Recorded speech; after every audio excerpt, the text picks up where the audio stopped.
સુરતમાં વટ સાવિત્રી વ્રતની ભક્તિમય ઉજવણી કરી સુહાગન મહિલાઓએ પરંપરાગત વેશભૂષામાં વટ વૃક્ષની પૂજા સાથે પતિના દીર્ઘ આયુષ્ય અને પરિવારના સુખ સમૃદ્ધિ માટે પ્રાર્થના કરી હતી। સુરતમાં વટ સાવિત્રી વ્રતની ભક્તિમય ઉજવણી કરવામાં આવી હતી। મોટી સંખ્યામાં સુહાગન મહિલાઓએ વટ વૃક્ષની પૂજા અર્ચના કરી હતી।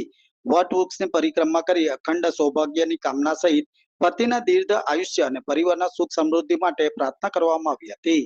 સુહાગન મહિલાઓ પરંપરાગત વેશભૂષામાં મોટી સંખ્યામાં ઉપસ્થિત રહી વ્રતની પૂજા કરી હતી। વર્ષોથી ચાલતી આવતી પરંપરાનું પાલન કરી મહિલાઓએ વ્રત દરમિયાન દિવસભર ઉપવાસ રાખ્યો હતો, જ્યારે પૂજા સ્થળ પર ભક્તિભાવ અને આસ્થાથી ગુંજી ઉઠ્યું હતું। વટ સાવિત્રી વ્રત ભારતીય સંસ્કૃતિ અને પરંપરાનું સુંદર પ્રતિબિંબ હોવાનું માનવામાં આવે છે।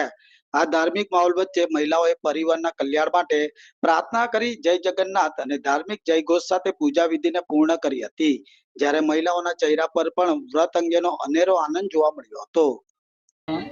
રાણા શોભા વાડી ફળિયાથી શું કરો છો આજે? શું આજે પૂજાનો આજે વડ સાવિત્રી પૂજા છે, તો પૂજા કરવા માટે આવેલા છે। આ પૂજાનો મકસદ વડની લાંબી આયુષ્ય માટે કેટલા વર્ષથી તમારે પહેલું વર્ષ છે। અને આ આજે આ પૂજાનો મકસદ શું છે? શું શું પૂજા થાય? વડની પૂજા કરવામાં આવે છે। શીતલ રાણા, નવાપુરા ગોલવાડ। આજે વડ સાવિત્રી પૂનમ છે, કેમ કરવું પડે? પતિની લાંબી આયુ માટે। તમારા માટે શું?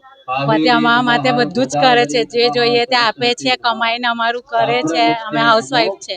પૂજાનો મકસદ શું? પતિની લાંબી આયુ માટે કરીએ છીએ।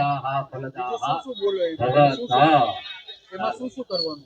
કઈ નહીં, પતિની લાંબી આયુ વધે, જેવી સાવિત્રી માતાએ કરેલું હતું એમના પતિ માટે, તે રીતના હવે અમારા વર્ષોથી ચાલી આવ્યું છે, એટલે અમે અમારા પતિ માટે લાંબી આયુની પ્રાર્થના કરીએ છીએ વડદેવ ભગવાનને, કે અમારા પતિની પણ લાંબી આયુ થાય।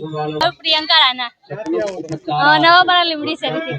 શું આજે શું દિવસ આજે વડ સાવિત્રીનો પૂનમ છે, કેટલા દિવસ સુધી મનાવવાનો? એક જ દિવસ માટે બનાવવા આવે છે। આજે તમારા હા, મારું આ ફર્સ્ટ વર્ષ છે, મારું મેરેજ પછીનું। બસ વરની લાંબી આયુષ્ય માટે। તમારા માટે શું કરશે? હવે એનાથી જે પોસિબલ હશે એ બધું કરે જ છે। મહારાજે શું શું કીધું તમને? હજુ મારી પૂજા બાકી છે।